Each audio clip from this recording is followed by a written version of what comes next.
903 Assassin Jixer said, are you gonna lose to me? And the answer to that question is absolutely not.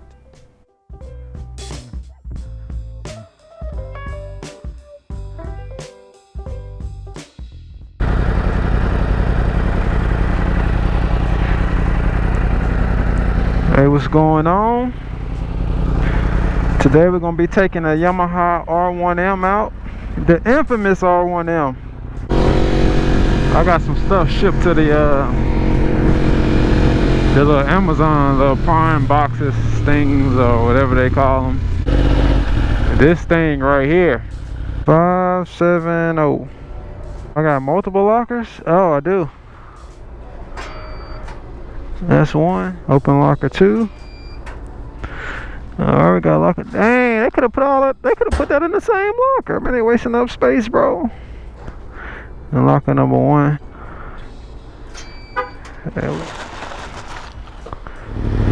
Alright. So I got all my stuff. So what I'm gonna do is I'm gonna do a question and answer video today. I made a post about, this was probably like a week ago, I believe, and I just asked, like, you know, hey, is there any questions anybody want to, you know, ask me, just to switch it up a little bit. And I think I got about 35 comments on there. I meant about 50 plus comments. So I guess I'll go home and answer those questions and order me something to eat, because I am starving. And we're gonna get this Q&A going.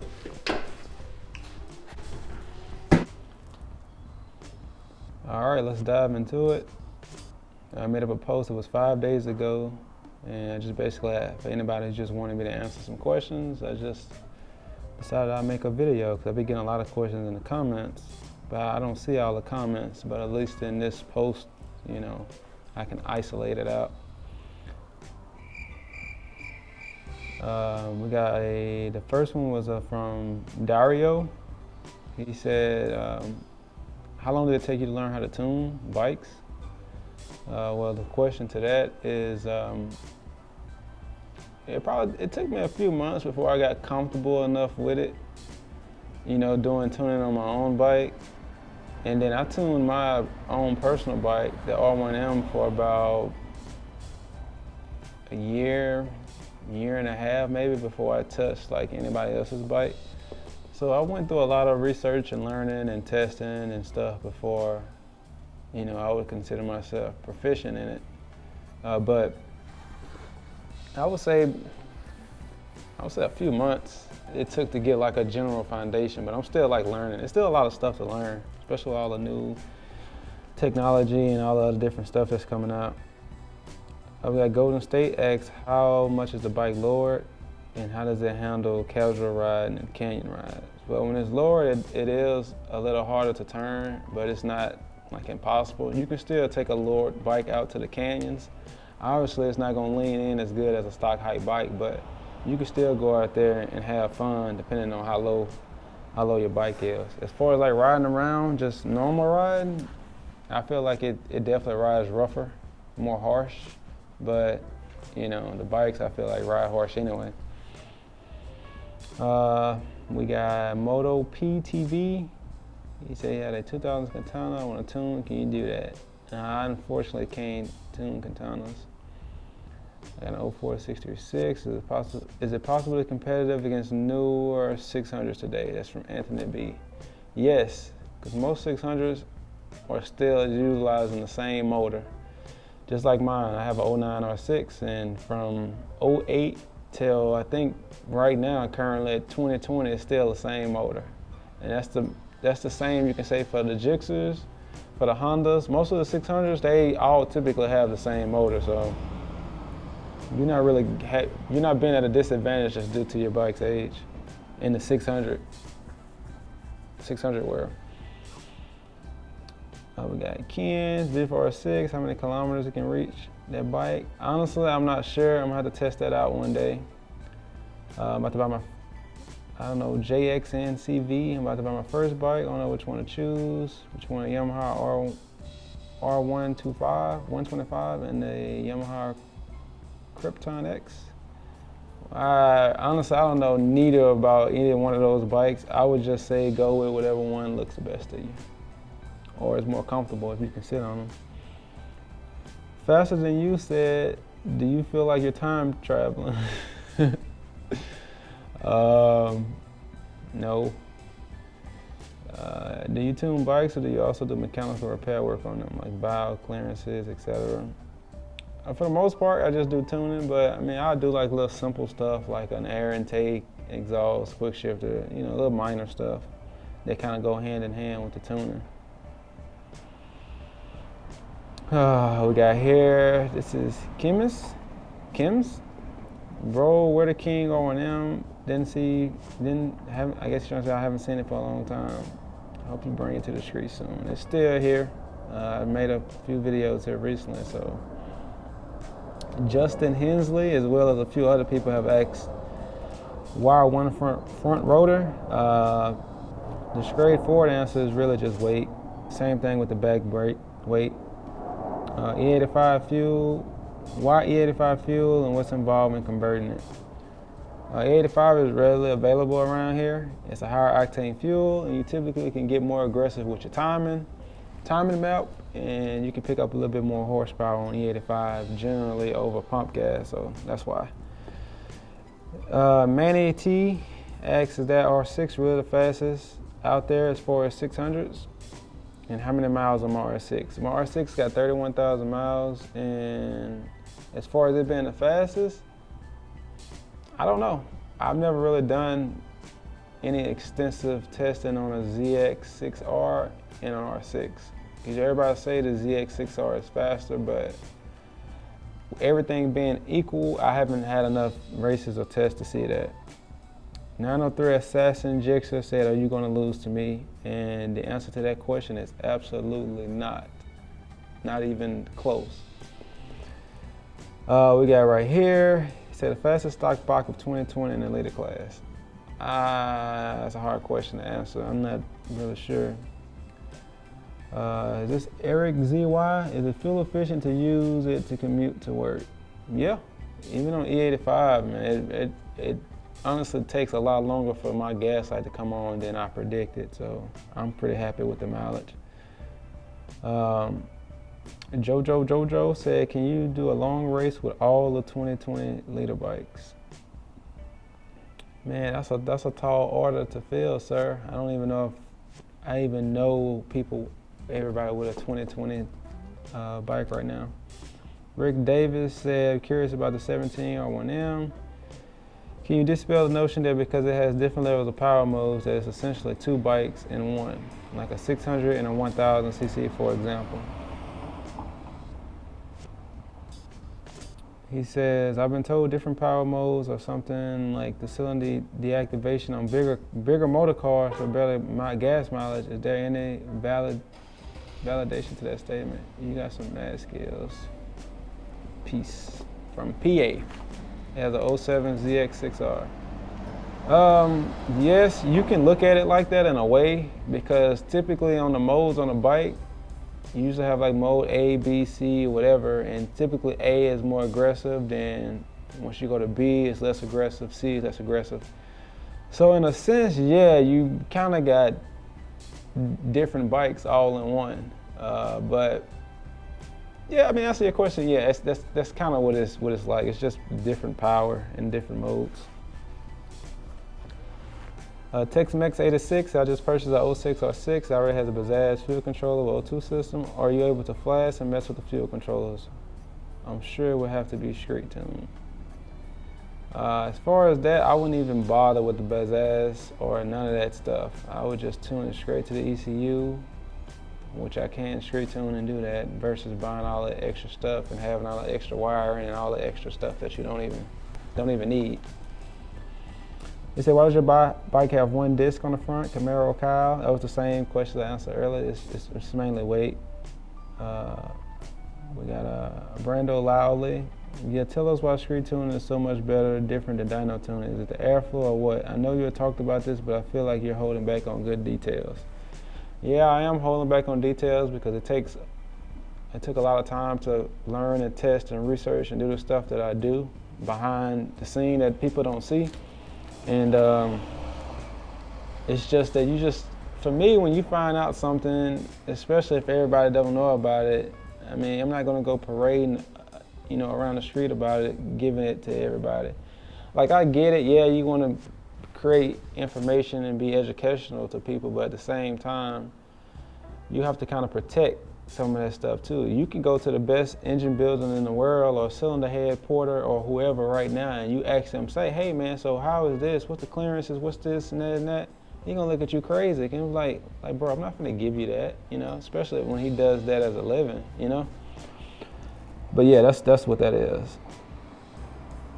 Why don't you have a 1K as a regular bike? Just curious, love the R6. Well, I mean, I just prefer riding the 600 over the 1000s, just to be honest. It has a good balance of power so I can have fun and bang through the gears and have a good time without worrying about hitting 200 miles per hour, because on a little bike, I mean, you can't just go, run through a few gears because you're gonna be doing some crazy numbers. On the R6, I can go through third or fourth gear and I'm just in the low 100s, you know what I'm saying? You don't get up to speed, so I feel like you can have more fun with the bike in a sense. Because with the little bike, I feel like you kind of limited as far as just having this wide open, long stretch.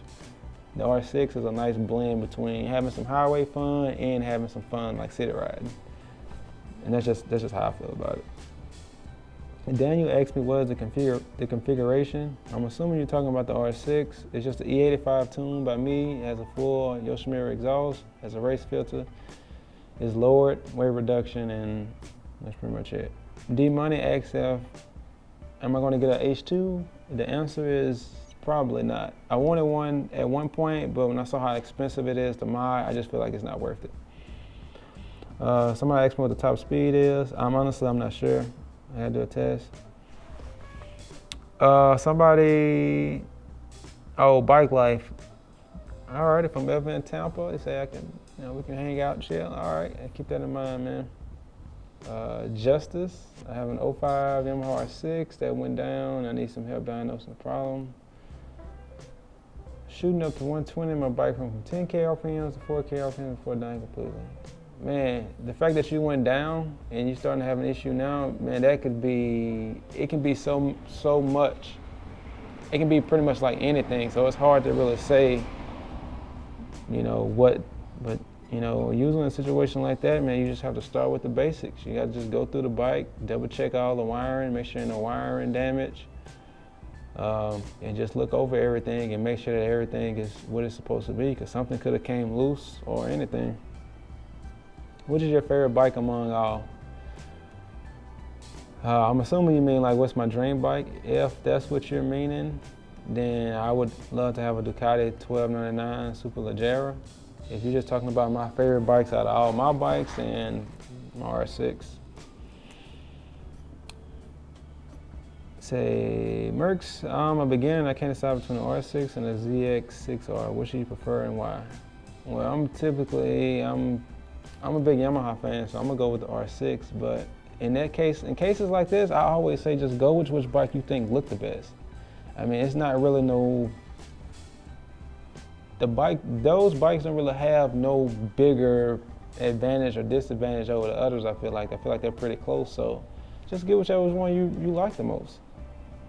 Why you love Yamaha? Honestly, I don't know. It's just, when I got into bikes, I just naturally gravitated to Yamaha, so I'm not sure. Nico said, nice R6, how many horsepower does it have? I would guess in between 115 and 118 to the tires, I'm guessing. And there goes some other comments, those are just comments, no question. For a starter bike, do you prefer more based on experience or opinion of other? Well, I don't think you should really make a decision like that.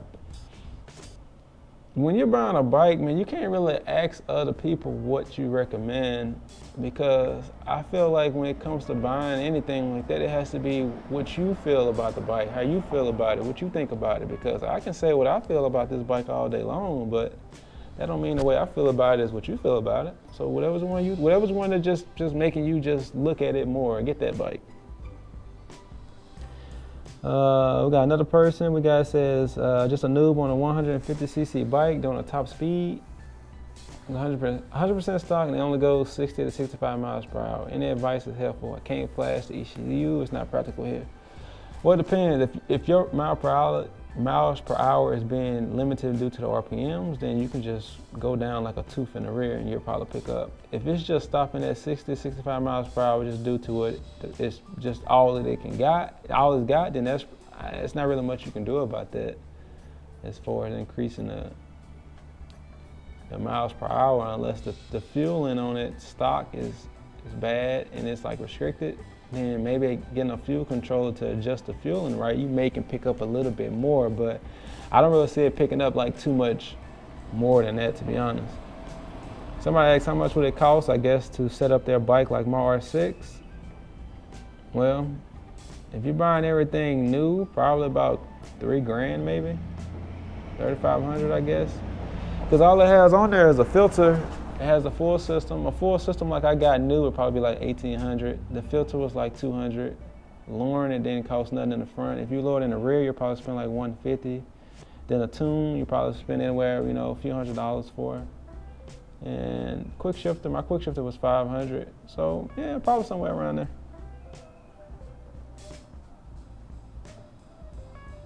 Here we go, Ricky from Indonesia. I have 90s bikes, 750.99. The ECU can be flash also, question. I thought I would still use conventional cable without wiring. I would say tuning directly to the ECU on a 99 750 is probably not possible. You probably gonna need like a power commander or something.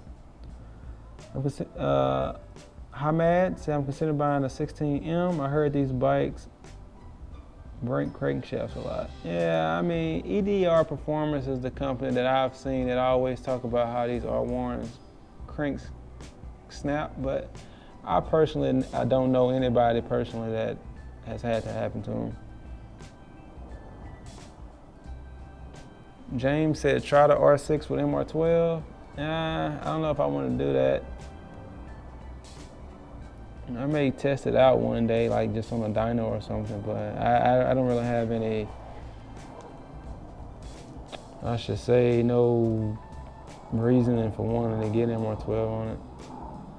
V3 status, Ninja versus R1 versus BMW versus all the bikes, which one is the best? I have no idea. That's just gonna be a personal, it's gonna be like a personal thing, man,